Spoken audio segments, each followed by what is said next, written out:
왜 똑같은 영화를 보고도 누구는 퐁퐁 웃는데 누구는 멀뚱멀뚱하고 또 어떤 상황에선 남성과 여성의 반응이 이렇게나 다르게 느껴질까요? 오늘 이 시간에는요, 이 아주 익숙한 질문 뒤에 숨어 있는 뇌과학의 비밀을 한번 파헤쳐 보려고 합니다. 우리 모두 일상에서 한 번쯤은 이런 생각 해본 적 있잖아요. 그죠? 이게 그냥 뭐 성격 차이일까요? 아니면 사회적으로 그렇게 학습된 걸까요? 어쩌면 우리 뇌 구조 자체에 뭔가 더 근본적인 차이가 있는 건 아닐까요? 이게 그냥 단순한 호기심에서 그치는 문제가 아닌 이유가 바로 여기에 있습니다. 통계를 보면요, 여성이 남성보다 불안장애나 우울증 같은 이런 정서장애 진단을 받을 확률이 유의미하게 높거든요. 바로 이 지점에서 우리가 뇌의 차이를 이해해야 하는 진짜 중요한 이유가 드러나는 거죠. 이게 바로 더 나은 정신 건강을 향한 첫걸음이 될 수 있으니까요. 자, 그럼 이 현상을 제대로 이해하기 위해서 우리 뇌 속에 있는 감정관제센터로 한번 들어가 보겠습니다. 여기 우리 뇌의 감정 지도가 보이시죠? 오늘 이야기의 진짜 주인공은 바로 이 두 녀석, 편도체와 전전두피질입니다. 이 둘이 어떻게 서로 밀고 당기면서 상호작용하는지가 우리 감정 조절의 핵심이라고 할 수 있습니다. 편도체는 말하자면 감정의 경보기 같은 거예요. 뭔가 위험하다 싶으면 일단 사이렌부터 올리고 보는 거죠. 아주 즉각적으로요. 반면에 전두피질은 관제탑 역할을 합니다. 경보가 울리면 잠깐만, 저게 진짜 위협적인 상황 맞아? 하고 차분하게 분석하고 상황을 통제하는 거죠. 우리 감정 조절은 바로 이 둘 사이의 팽팽한 줄다리기라고 보시면 됩니다. 자, 그렇다면 이 시스템이 남성과 여성의 뇌에서는 과연 어떻게 다르게 작동할까요? 지금부터 과학자들이 찾아낸 단서들을 하나씩 따라가면서 이 미스터리를 함께 풀어보시죠. 첫 번째 단서입니다. 여러 연구를 보니까 여성이 부정적인 감정을 조절하려고 할 때 남성보다 전두피질이 평균적으로 더 활발하게 움직이는 게 관찰됐어요. 바로 이 그림이 그 차이를 보여주고 있는 거죠. 그런데 여기서 진짜 재밌는 반전이 있습니다.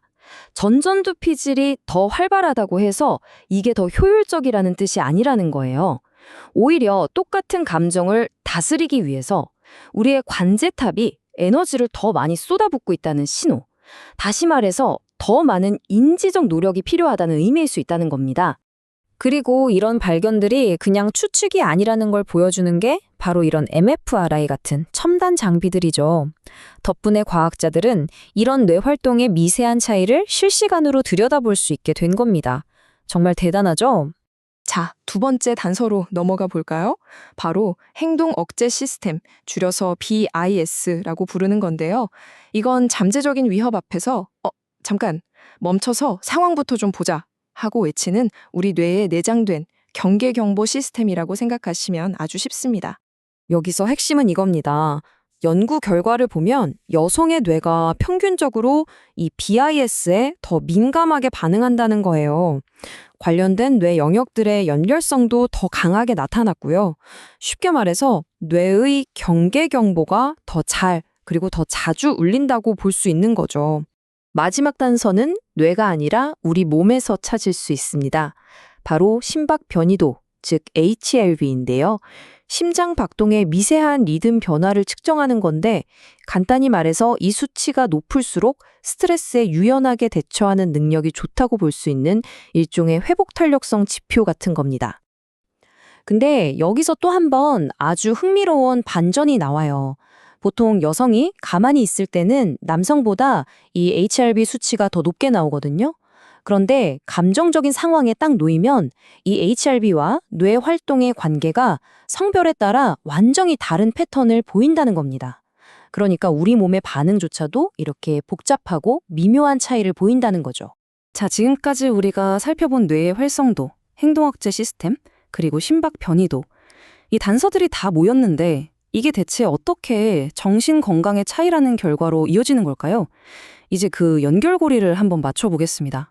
자, 이 흐름을 한번 따라가 보세요. 1단계. 여성에게서 평균적으로 보이는 더 높은 BIS 민감도와 그 독특한 뇌 연결성이 2단계로 이어져서 부정적인 감정을 계속 곱씹게 되는 반추라는 생각의 늪에 빠지기 쉽게 만들 수 있다는 겁니다. 그리고 바로 이 반추가 3단계, 우울증이나 불안으로 이어지는 아주 중요한 위험 요인이 되는 거고요. 물론 이게 무슨 운명이라는 뜻은 절대 아닙니다. 하지만 이런 생물학적인 경향성이 감정을 그냥 꾹꾹 억누르거나 반추에 빠져드는 것 같은 대처 방식과 만났을 때 그 취약성이 더 커질 수 있다는 점을 이해하는 게 정말 중요합니다. 자, 이제 이 모든 과학적인 사실들을 가지고 가장 중요한 질문으로 한번 넘어가 보죠. 그래서 이게 도대체 우리한테 왜 중요한 건데, 단순히 차이를 아는 것에서 그치지 않고 이 지식이 우리를 어디로 이끌어갈 수 있을까요? 오늘 이 시간의 핵심 메시지는 바로 이겁니다. 우리가 지금까지 살펴본 이 모든 차이들, 이건 어느 한쪽의 결함이나 문제가 아니라는 거예요. 그냥 세상을 느끼고 감정을 다루는 뇌의 방식이 신경생물학적으로 다를 뿐이라는 거죠. 바로 이 한 문장이 모든 걸 말해주는 것 같습니다. 차이를 결함이 아닌 다양성으로 바라보는 시각. 우리가 이 지식을 통해 얻어야 할 가장 중요한 관점이 아닐까 싶습니다. 이런 관점을 갖게 되면요, 남성과 여성에게 각각 더 효과적인 그런 맞춤형 정신건강 전략을 세우는 데 도움을 받을 수 있습니다. 또 남자는 원래 그래, 여자는 원래 그래 같은 그런 낡은 고정관념을 과학적인 근거를 가지고 넘어설 수 있게 되고요.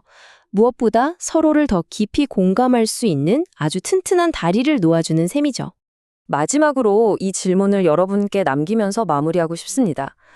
단순히 우린 다르구나 라는 사실을 아는 것을 넘어서 우리는 이 지식을 어떻게 우리 주변 사람들 그리고 나 자신을 더 따뜻하게 이해하고 진심으로 공감하는 데 사용할 수 있을까요? 한 번쯤 깊이 생각해 볼 만한 문제가 아닐까 합니다.